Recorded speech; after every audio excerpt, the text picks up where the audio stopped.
He is channeling the paint scheme of his father, Bill. 1985, Bill Elliott Southern 500 and Winston Million win, where Kyle Petty brought father and son back to where it all happened. When you wander around the grounds here at Darlington, there's been one name on the lips of everybody, and that's Elliott. Let's go to Winston Million. I mean, that was $1 million when $1 million was $1 million. The 1985 Southern 500 is underway. As you look back, what sticks out in your mind about winning that day? My biggest goal was to make sure no mistakes and capitalize on everybody else's mistakes. You know, Harry was good that day. He blew up. Dale, he was good. He wrecked. And then we're going to spin and turn over to a turn hard. And then it come down to racing Cale at the end, and he broke a power steering line there late in the race. I felt like we were probably a 5th or 6th place car, but we ended up winning the race. Bill Elliott is going toward immortality. Bill Elliott gets the checkered flag. Bill Elliott has won an additional $1 million in 1985. When that race was over, people weren't packing up and going to get in their cars. They were hanging out to see this, and I think everybody was amazed. And you know, you go to some places and you meet people who were here that day, and they have $1 million bill or whatever it may be. Yeah, that's just super cool. Final lap to Darlington. Elliott to second. Chase Elliott with a big run off two. How special is it for you to win at a racetrack like Darlington? Didn't you go to the rental car?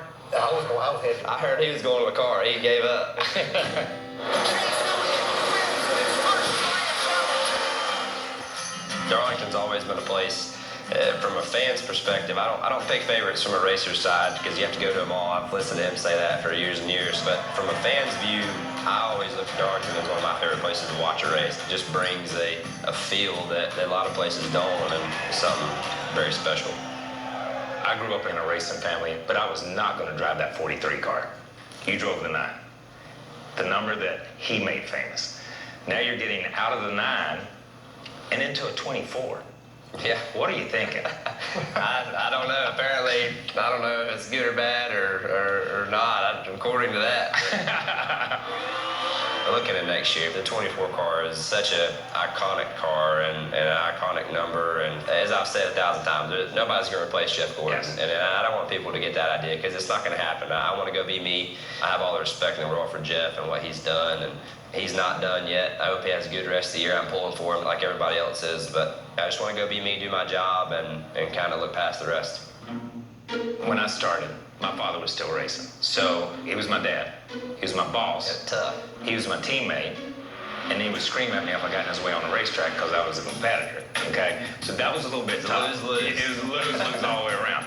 So what's y'all's relationship like? You know, I just try to look at it and say, look, you know, maybe I would have rethought this move or that move or this, or, you know, sometimes I don't say anything. It's kind of one of those things where, you know, I wouldn't have done that, you know, or just small things, but you pay attention to them and they go a long way.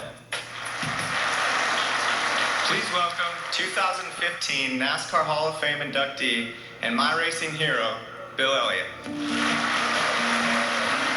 I hear the name Bill Elliott, I think great race car driver, champion, winner. What do you hope to add to that legacy? Well, hopefully just try to have success. Championships and big picture stuff is important, but you got to start weekend by weekend, try to win some races, and that's the most important thing on my mind right now. You got to be able to keep your focus on where you want to go.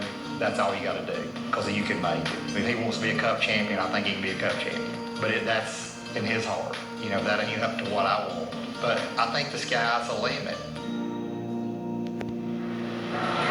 What an insightful conversation, Yes. Kyle. Yeah, and what a great day. Just spending the afternoon with those two guys, the mutual respect they have for each other. But I think Bill really believes what he says. Bill drove a race car to win races. I mean, he didn't care about the $1 million. He didn't care about all the other stuff. It was all about winning races. And he's instilled that in Chase. Chase, at this day and time, when it's so easy for drivers to get caught up in all the stuff that's going on that we're doing today and all the stuff in the sport, Chase focuses on the car. And as he says, if he just stays focused, he can be a Cup champion. He believes that. Chase believes that. And I think we'll see that someday. Yeah, well, they picked the perfect person to do the interview. That was great. You got that stuff from family atmosphere out of those guys. But let me say this about Chase. He might be one of the most grounded and talented young men that I've ever seen. Bill and Cindy have done a terrific job in raising him, but he is so very talented, and we're going to see that over the coming years as he's at Hendrick Motorsports. Well, something else we're going to see is Dale Jarrett as part of driver introduction.